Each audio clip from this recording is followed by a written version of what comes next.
Hi guys, this is AC Gamer back with another video on CounterSide. So right now this is the global version update. So I've already made a video talking about the KR update. If that hasn't been posted first, then I guess this video will be posted first, and then the KR updates with the collaboration video will be posted after.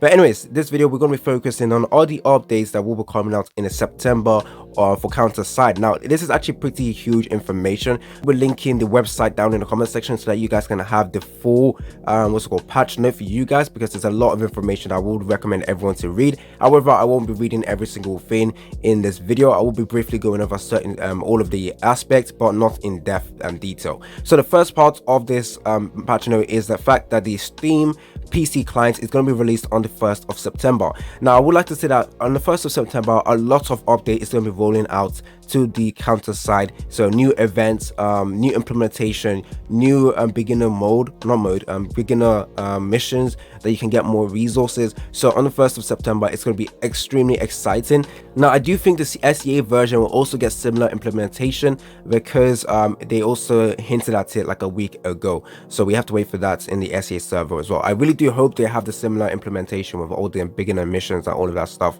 because that would make it very, very good. So for anyone interested in the Steam PC client, go ahead and be prepared for it. I actually recommend downloading a PC client for CounterSide. In my SEA server we do have our own PC clients. I do play it sometimes. It's actually a lot more fun than playing on mobile, and then you can just easily do your dailies, do your stuff easily on there. So yeah, PC client, extremely exciting.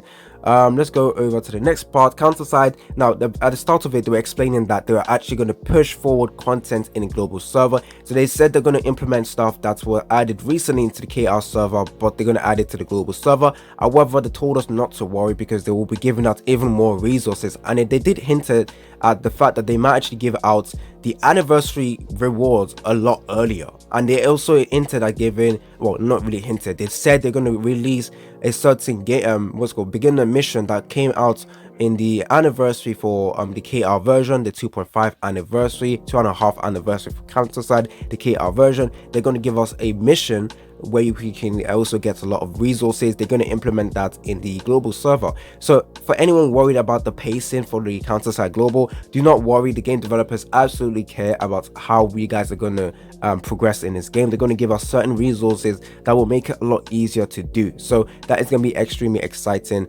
You can go ahead and read this whole paragraph if you guys still want to see what exactly they said. Go ahead and check it out. I basically just skimmed over what they said. So next up we do have the launch day 100-day events. Now this is so similar in the SEA version, but they are giving out a lot of summons. I do believe it's going to be 100 summons. Yeah, 3 100 rolls, a crafting event, a limited mission, and a special punch in attendance gift. So yeah, this 100-day event is going to be absolutely insane. So these are all characters. If you take a look at the banners right now, the characters you really want is Idil Mit. Now I'm pretty sure everyone has Nanahara Shifuyu. You also want Liyumi. You also want some dupes for your Estarossa, because when Estarossa comes out, you will need all the dupes as much as possible. So that's going to be very, very good. So yeah, very, very nice events over here. Next up, 1st of September update, like I mentioned. So the Steam release and an update onto the game will proceed in parallel on the 1st of September.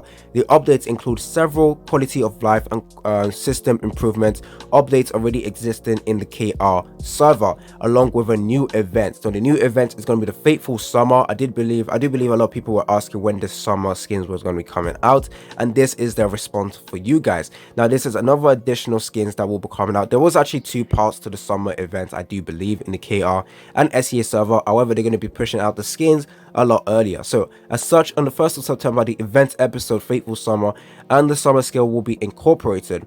To shorten the schedule, event story that usually opens in a span of 3 weeks will be shortened to 2 weeks, while all the summer skins will be available on week 1. Like I said, that was not the same in the SEA server. So yeah, when this event was first introduced in the KR, the skins were sold in a time-limited fashion. However, now all the skins are on sale without any time limit. That's going to be very, very nice. We thought it would be best to release them all at once and to make the story available at a faster pace. Very, very good. Next up, the Task Force Plan. Now, I do believe this is also going to be coming out to the SEA server. This is just my assumption, but that is going to be pretty interesting. So, SEA guide missions are rather old content. In fact, the old guide missions were not enough to fulfill the purpose, and the rewards were not attractive enough. Oh, okay, they know that. They want to give us a lot of resources. Man, CounterSide devs are absolutely top tier. Regardless of the game's service period, I believe it's important to have a mission system that helps beginners enjoy every single content featured in a game. This is where the Task Force Plan comes in. On the 1st of September, the Task Force Plan will be implemented, while the previous guide mission will be closed. As we have announced the news in advance, please make sure you clear all the missions. So yeah, go back to your game, clear every single mission. This is also something that will happen to the SEA server. So go to the SEA server, go to your global server, go ahead and complete every single beginner mission that you have. I still have some to complete. Yes, I know I've been playing on the SEA server and still haven't finished it.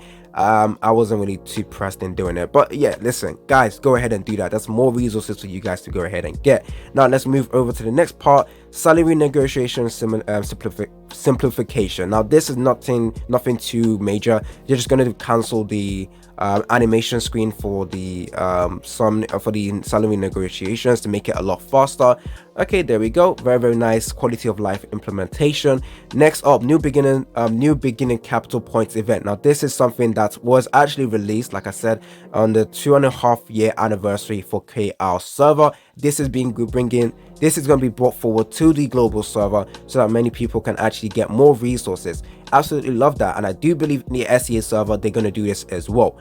Many CEOs have given positive feedback on this event. So considering how fast the global region progress speed is compared to with other regions progress speed, we believe that this kind of event should be implemented faster to help our CEOs grow and advance. Therefore, we decided to update the system right away without waiting for 2 years. Yeah, that is absolutely phenomenal. I will absolutely take that. There's a lot of fusion cores, set binaries. I still feel like we need more ways to get set binaries, like literally, no, actually not that. We need more ways to get more maze gear. Literally, we need more ways to get maze gear. I think they should add that. Next up, now, stats system and PvP Gauntlet safety zone improvement.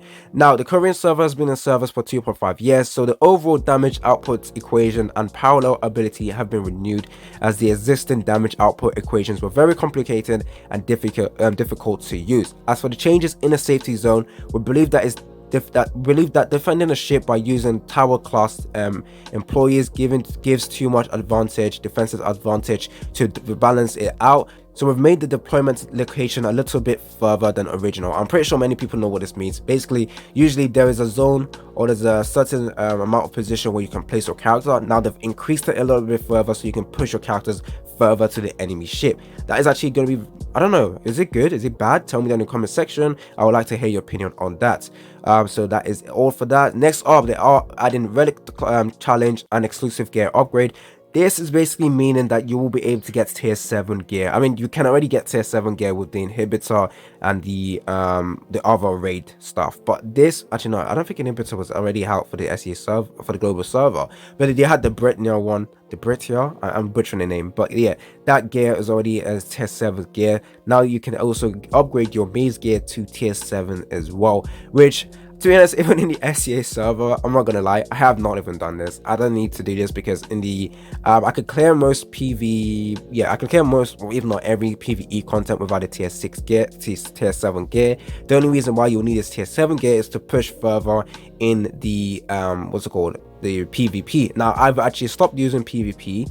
I've only started using the NPC runs where you can just waste your gauntlet points on there. So I gladly just do that every single time. But if you guys are someone who wants to focus on PvP, upgrading your gear to tier 7 is going to be amazing. I think what's more important is to make sure you have maze gear at 70% and above. That's just going to be your main strategy to be absolutely amazing in game.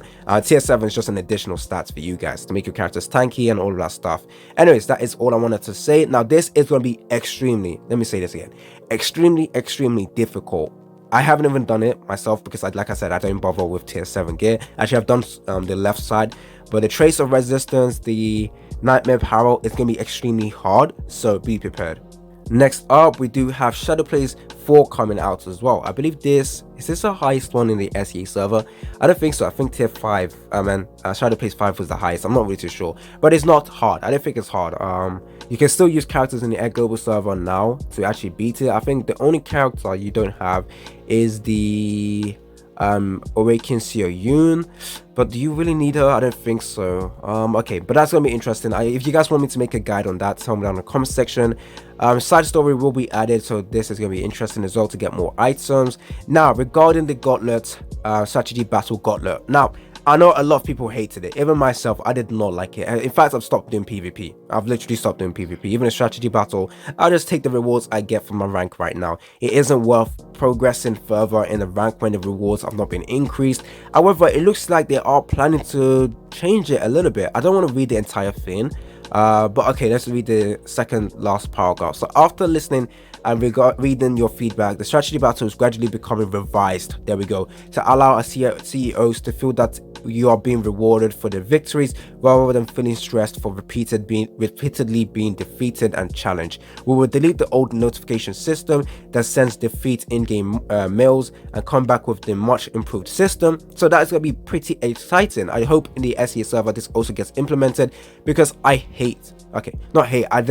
dislike the new PvP system, and I want them to change it up a little bit. So I'm pretty sure that is all for the update. Yes, it is. So tell me down in the comment section if you guys are excited for the new changes coming out to CounterSide. Tell me down in the comment section if you guys are hyped for the Steam version as well. Will you guys be playing on a PC client? It's been your boy Ace the Gamer. Stay tuned for more content on CounterSide, and I'm out.